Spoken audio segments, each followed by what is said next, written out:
As we've reported, 2 people were killed when a small plane crashed overnight in Ohio County. It was a stormy night in the area, and earlier today, our own Joe Bird talked with Robert Katz. He's a commercial airline pilot as well as a flight instructor and has been flying for 42 years. The weather last night was far from being calm. We had dozens, if not more, of severe storm warnings. In fact, one was in effect for the area the plane was in at the time they lost communication with the airplane. Should that Piper have been in the air at all last night? In my opinion, no. And I believe that this information would have been available to the pilot responsible for the safety of that flight before he departed.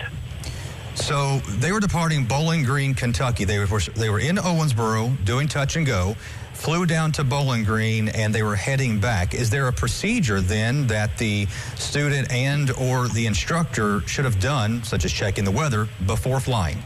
Yeah. The information that's publicly available on FlightAware indicates that this flight originated in Bowling Green.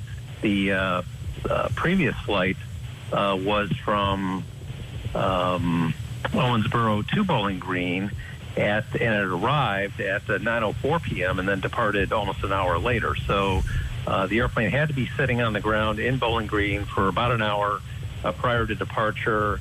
The pilots would have been under no pressure whatsoever to depart unless they wanted to keep a schedule, like, call it a day back in Owensboro. That's pure speculation on my part. But they would have had plenty of time to consult their resources, to review the meteorology in place along that route of flight before they departed. And all indications to me suggest very poor judgment on the part of whoever made the decision to depart. So this severe storm warning was in effect in the Whitesville area where the plane has been located, and it was in effect because of quarter-size hail. If they flew into the hail core of that storm, would that have been an issue for the student or the instructor? It would have been an issue for the entire aircraft. There is not an aircraft constructed today or ever that I know of that is built to tolerate hail of any size. Hail is stones. I mean, it's destructive to any aircraft of any size, and it is something to be avoided at all costs, and something that can be easily avoided.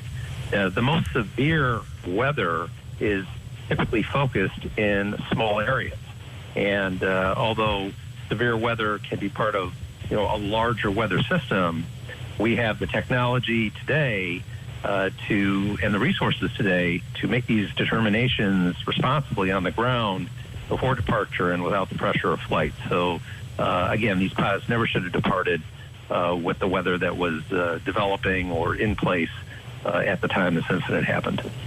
Now, we're told that the tower lost communication just before 11 o'clock last night. The storms last night were extremely electrical, which also shows there could be a lot of hail in that storm. So it's nighttime. You would think they could see the lightning and what they were heading into. Was there a way they could have avoided going to the storm if that's indeed what happened? Absolutely. There's many alternatives available to them. They could have turned around and gone back to Bowling Green. They could have diverted to the west toward Greenville, to the east toward Glasgow, to the northeast toward Breckenridge. Any number of airports would have been available to them to divert to.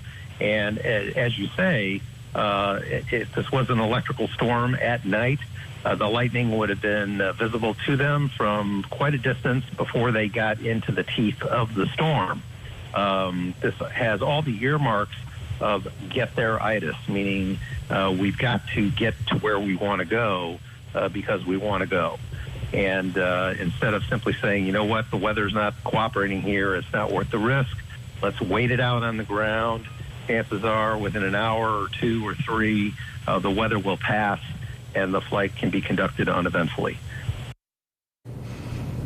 And that was Joe Bird reporting.